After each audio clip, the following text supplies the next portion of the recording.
ada unta lagi marah. Unta niku dhuwur, Pak. Besar. Unta niku nggih dhuwure kados gajah ngoten niku. Bahkan lehernya panjang. Kuda niku kalah dhuwur kali unta. Untanya marah. Nah, unta itu kalau sudah marah, manusia dekat-dekat ditendang ya mati. Isdet.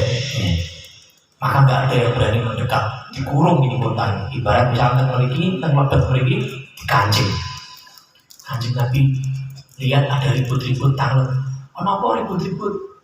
Niku kancing Nabi ada unta lagi marah. Tidak ada yang berani. Bahkan majikannya pun sing gadah pun boten wantun. Gini, ben aku sing ngatasi. Oh jangan kancing Nabi nanti jenengan disakiti. Ora bakal. Karena kancing Nabi tahu unta itu tahu Nabi Muhammad, kenal Nabi Muhammad, tidak bakal nyakiti Rasulullah. Maka dibuka kali kancing Nabi. Unta niku kepalanya mendekat ke mulut Rasulullah, telinganya didekatkan ke mulut Rasulullah, dibisiki oleh kancing Nabi. Bisik ya kok saya nggak tahu, tidak ada riwayatnya itu. Pokoknya dibisiki.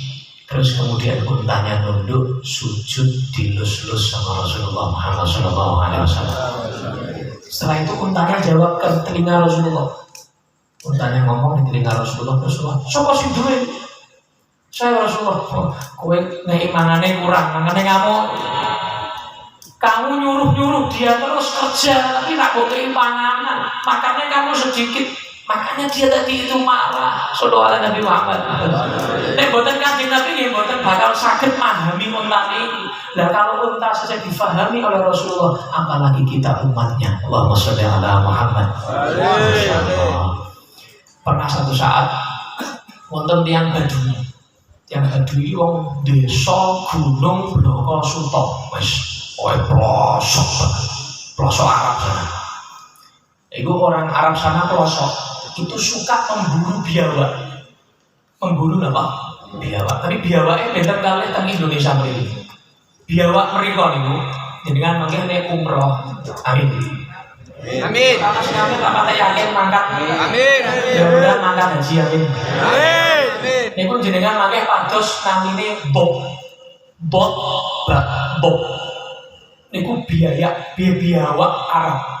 Tidak ada di tempat lain, tidak ada. Cuma ada di Arab sana. Nah niku satu-satunya biawak sing halal sealam semesta. Niku cuma niku. Karena Rasulullah yang memperbolehkan. Nah, niki memburu biawak.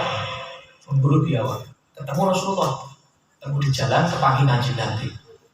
Terus orang Badui ini bilang gini, Muhammad, kamu itu ngaku-ngaku utusan Tuhan. Buktinya apa? Awakmu ini utusan Tuhan. Kamu mau bukti? Iya. Kamu janji kalau saya punya bukti, kamu bakal beriman kepada Allah dan bersaksi saya sebagai utusan Allah. Iya. Saya mau ngajak ngomong ini biawak.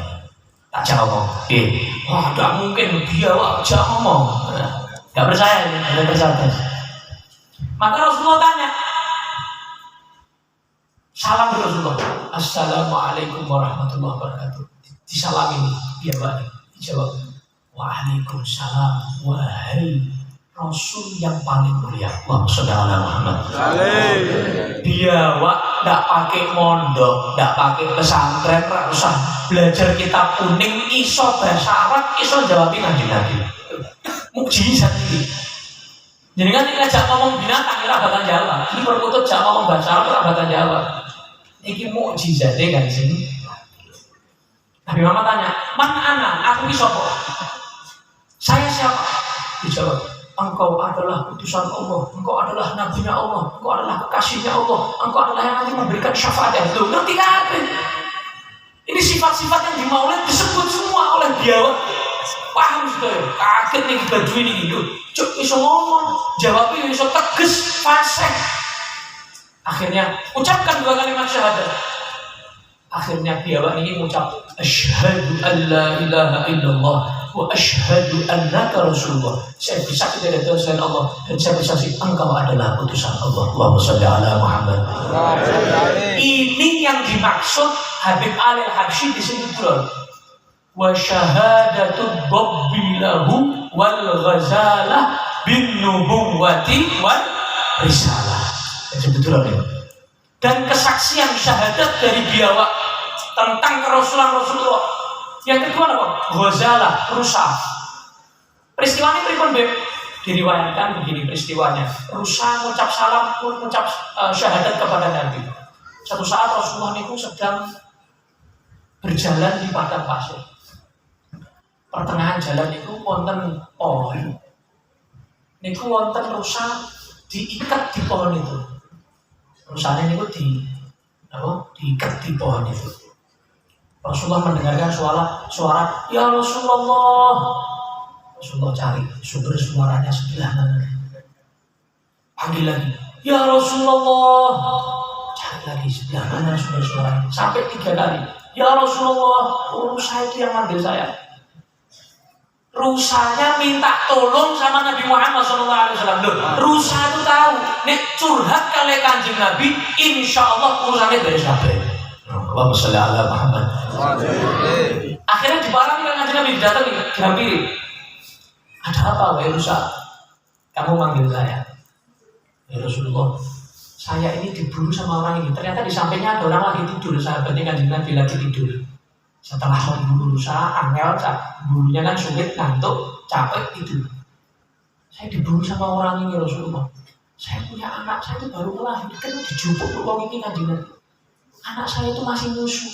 Kesian anak saya itu Rasulullah, ini pasti kelaparan. Tolong lepaskan saya. Saya tak nyusoni anak saya. Nanti saya kembali lagi sini, diikat lagi nggak apa-apa. Nah Rasulullah pengen meyakinkan, jangan-jangan ini pengen kabur. Tenane kamu balik ini. Bener kamu setelah dilepaskan akan kembali ke sini. Saya akan mendapat azab Allah kalau saya berbohong kepada Rasulullah. Allahumma sholli ala Muhammad. Rusa sudah tahu kedudukan Rasulullah. Akhirnya apa? Dilepas oleh Rasulullah. Kemudian rusa itu berangkat ke anaknya, nyusui anaknya. Setelah nyusui anaknya, ada 2 riwayat.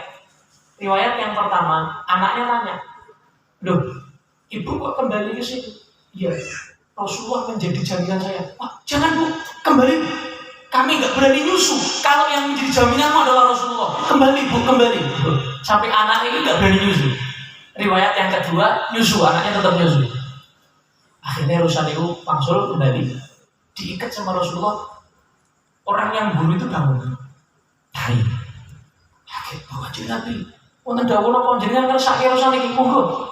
Buat panjenengan hadiah. Saya tak cari lagi yang lain, ini buat panjenengan. Enggak, saya enggak ingin rusa ini untuk saya. Tapi saya ingin rusa ini lepaskan. Wah, untuk panjenengan Kanjeng Nabi. Siap, sedikit dawuh. Lepaskan, saya lepaskan. Akhirnya dilepaskan rusa itu sambil jingkrak dari loncat-loncat. Asyhadu an la ilaha illallah wa anna Muhammadar Rasulullah. Sallallahu alaihi Nabi Muhammad. Binatang tahu kedudukan Rasulullah. Nah bayangin panjenengan kalau minta sama Rasulullah diijabahi doanya tak langsung kali Kanjeng Nabi seperti rusa itu minta tolong kepada Rasulullah, apalagi panjenengan umatnya, insya Allah pasti ditulungi oleh Kanjeng Nabi Muhammad Sallallahu alaihi wa ala alihi wasallam. Masya Allah, luar biasa. Unta, biawak, rusa, dan Rasulullah itu punya keledai. Rasulullah punya unta, punya keledai. Dan binatang-binatang Rasulullah itu dapat jaminan masuk surga. Itu nek emprit ini perkutut. Binatang piaraan itu kalau jenengan itu buatan enten jaminan masuk surga. Tapi binatang-binatangnya Rasulullah buatan jaminan masuk surga. Tentang tafsir itu dikatakan ada 10 binatang yang bakal masuk surga. Di antaranya binatang-binatang Rasulullah. Kalau nabi yang lain, burung hudhud, Nabi Sulaiman. Semut yang bicara kepada Nabi Sulaiman. Kemudian unta Nabi Soleh, itu masuk surga ini. Kemudian paus Nabi Yunus, ya, itu masuk surga itu.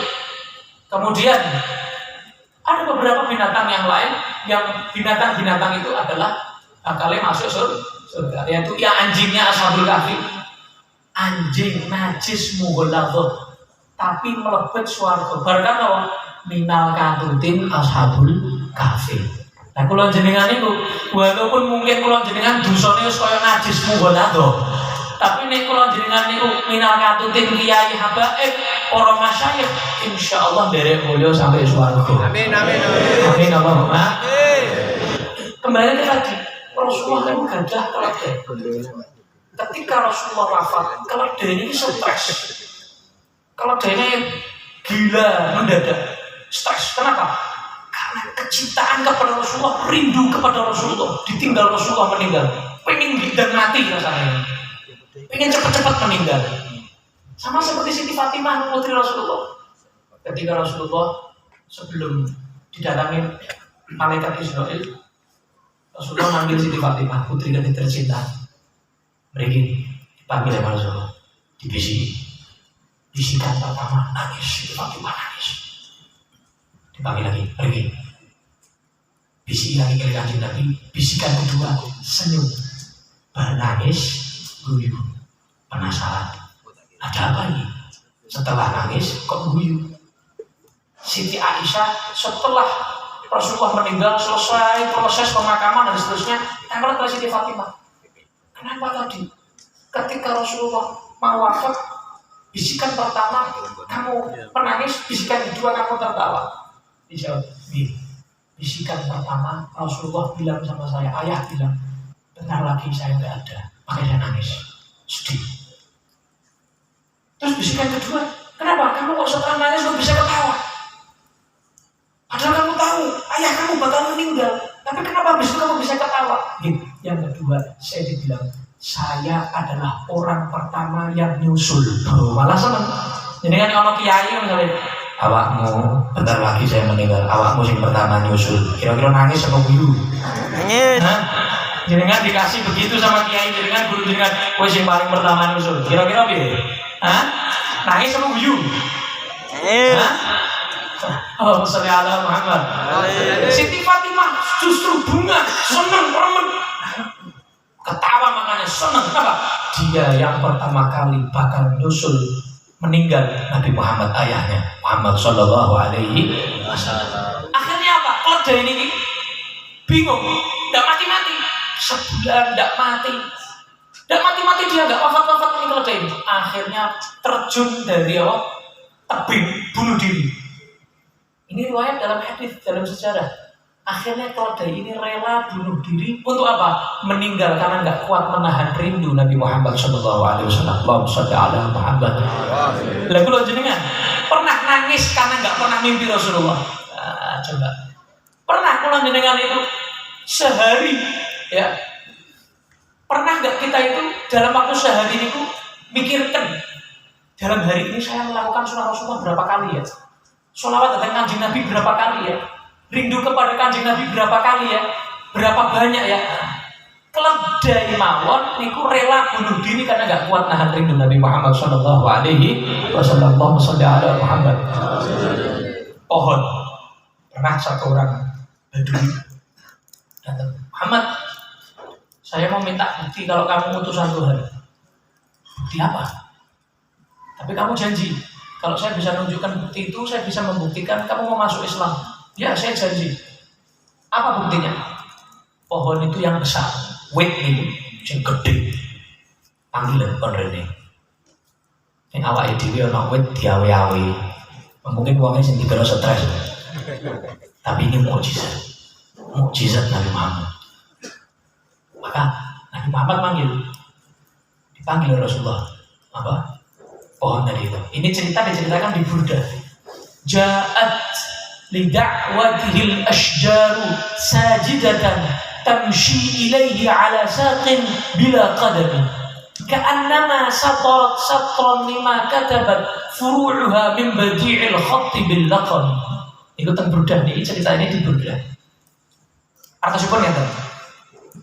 Ketika pohon itu dipanggil oleh Rasulullah, akar-akarnya itu keluar. Akar-akarnya itu keluar, kemudian jalan lempeng lurus. Boten menggo-menggo, gesrek-gesrek kados kula jenengan melakukan srek ada suarane. Nggih boten? Jalannya lurus. Dan dalam keadaan sajidatan tunduk kepada Nabi. Pohon dipanggil Rasulullah ngadep, terus nunduk begini, hormat. ta'zim kali Kanjeng Nabi. Allahumma sholli ala Muhammad. Allahumma sholli alaihi. Datang ke Nabi. Kaget ini. Sampai dia bingung. Oh itu tenang. Bener apa sihir? Bukan sulap, bukan sihir. Ini mukjizat. Akhirnya coba suruh kembali lagi ke tempatnya.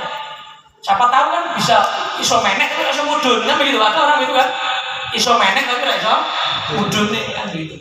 Ini Rasulullah siapa tahu cuma bisa manggil tapi nggak bisa nyuruh kembali. Suruh kembali Muhammad. Rasulullah, kembali kamu ke tempat kamu seperti semula. Maka kembali lagi dia tadi itu mundur, jalan mundur, nggak berani membelakangi Rasulullah. Jalan mundur sambil nunduk menghadap Rasulullah sampai ke tempatnya, kembali seperti semula, gak geser, gak berubah dari posisi awalnya. Allahumma sholli ala Muhammad. Bukti yang sangat luar biasa yang ditunjukkan oleh Nabi Muhammad SAW. Pohon pun manut, binatang manut, binatang cinta. Pohon, tanaman manut, tanaman pohon cinta. Tadi makhluk benda mati dari batu dari cinta. Kenal kali Kanjeng Nabi Muhammad SAW. Orang Badui lagi, orang Arab nantang Muhammad, pengen bukti nyata yang semua orang kelihatan. Apa itu? Belah bulan. Ini termasuk apa? Tanda mukjizat Nabi di antara yang paling besar itu apa? Terbelahnya apa? Bulan. Dan itu survei membuktikan. Survei membuktikan. Ini jenengan kalau nggak percaya nanti jenengan cari di Syekh Google ya. Syekh Google patus tertentu nanti ada. Diteliti oleh para peneliti, diteliti oleh para profesor. Niku bulan itu onten bekas sigarane. Bener itu. Oleh para astronot ya, awake dhewe ora tahu ya. Wah, sampai ke sana bawa alam ya. Ini diteliti oleh mereka, NASA, oleh Amerika ya, bukan Amerika tapi Amerika ya. Diteliti oleh orang-orang Amerika, orang-orang hebat, profesor itu. Ada bekas sigaran. Nah, yang menemukan itu masuk Islam. Kenapa? Bekas sigaran ini kapan tahu? Pernah apa? Terbelah ini kapan? Mereka ini sampai heran, ini kapan? Ternyata di dalam sirah nabawiyah sejarah Kanjeng Nabi, mukjizat Rasulullah pernah apa? Membelah masuk Islam akhirnya. Allahumma sholli ala Muhammad. Dalam penelitian itu mereka masuk Islam. Dan ini mukjizat diabadikan dalam Al-Quran. Iqtarabatis sa'atu wa syaqqal qamar. Telah dekat kiamat dan telah terbelah bulan. Jadi tanda kiamat diantaranya terbelahnya bulan. Nah kalau zaman Nabi Muhammad sudah dekat, berarti saat ini mepet kiamat. Berarti sudah bukan dekat lagi, tapi apa? Pun mepet ini, mepet kiamat. Mudah selamat sedaya Allah. Amin, amin. Amin. Akhirnya Rasulullah bilang, dibelah itu bulan. Ya kan? Sedaya makhluk itu derek kali Kanjeng Nabi, manut kali Kanjeng Nabi, manut pusat, derek pusat gitu. Pusat alam semesta sinten? Nabi Muhammad sallallahu alaihi wasallam. Pusatnya pusat Gusti Allah. Pusat. Karena Allah tidak menciptakan alam semesta kalau bukan karena Nabi Muhammad sallallahu alaihi wasallam. Nabi Musa bisa membelah lautan. Sepakat ya? Laut niku dunia apa langit? Bawah atau langit apa atas? Bawah. Mukjizat Nabi Musa kalau dibandingkan dengan mukjizat Muhammad, masih bawah kelasnya kelas dunia. Kalau kita ya hebat, iso itu ya gitu kan. Tapi kalau dibandingkan Nabi Muhammad kalah. Kenapa? Nabi Musa diberi Allah mukjizat kelasnya membelah dunia laut. Tapi kalau Nabi Muhammad membelah alam langit, wah lebih hebat lagi nih Nabi Muhammad ini. Allahumma sholli ala Muhammad. Ikut. Dan Sayyidina Abbas, Pak Dene Kanjeng Nabi menceritakan, kamu itu wahai Nabi Muhammad, bilang sama ponakannya, Muhammad ponakannya, kamu itu mulai kecil.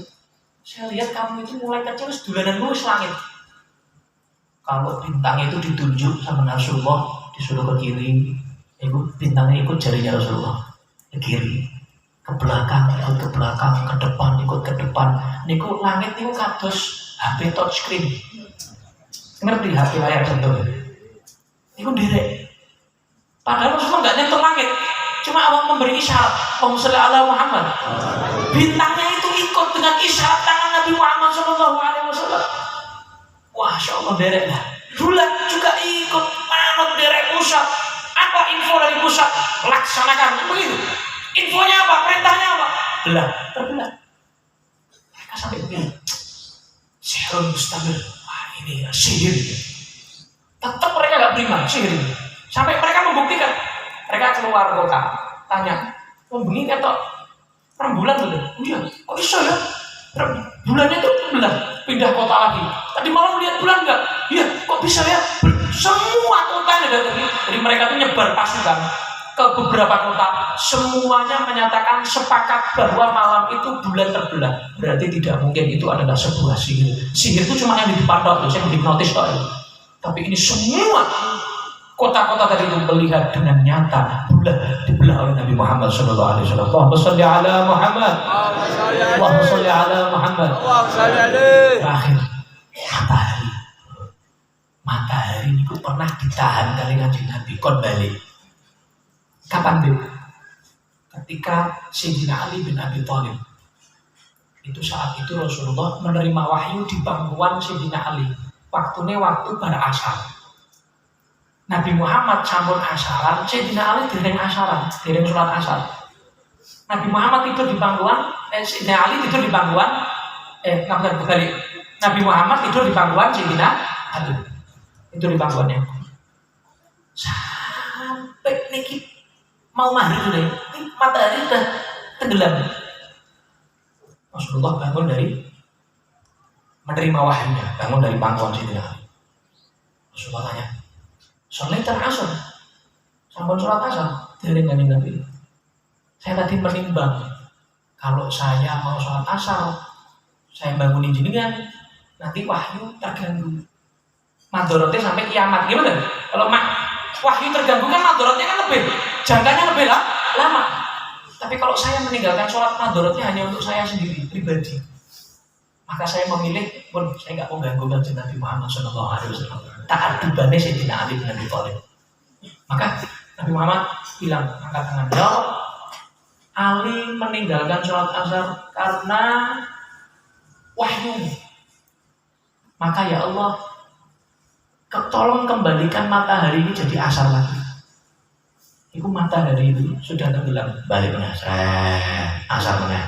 Karena jenengan nih subuh kawanan kon ngono ra iso. Walaupun jamnya diputer ora balik. Senging ini ora balik-balik. Gimana? Ini matahari yang kembali Sayyidina Ali bisa wudu, sholat, komplit cak sunah-sunai baru maghrib lagi. Allahumma sholli ala Muhammad. Lihat bagaimana binatang, makhluk hidup, apa malih benda mati, alam langit semua itu cinta dan derek Kanjeng Nabi. Apa malih kula jenengan manusia, kula jenengan kalau cinta datang Kanjeng Nabi, derek Kanjeng Nabi, insyaallah derek mulia dunia akhirat. Amin Allahumma amin Allahumma amin ya rabbal alamin. Itu yang bisa saya sampaikan, mungkin manfaat dan kelolaan panjenengan sedaya. Kirang langkung nyuwun ngapunten ingkang kathah. Wallahul muwaffiq ila aqwamit thoriq. Wassalamualaikum warahmatullahi wabarakatuh. Waalaikumsalam warahmatullahi wabarakatuh.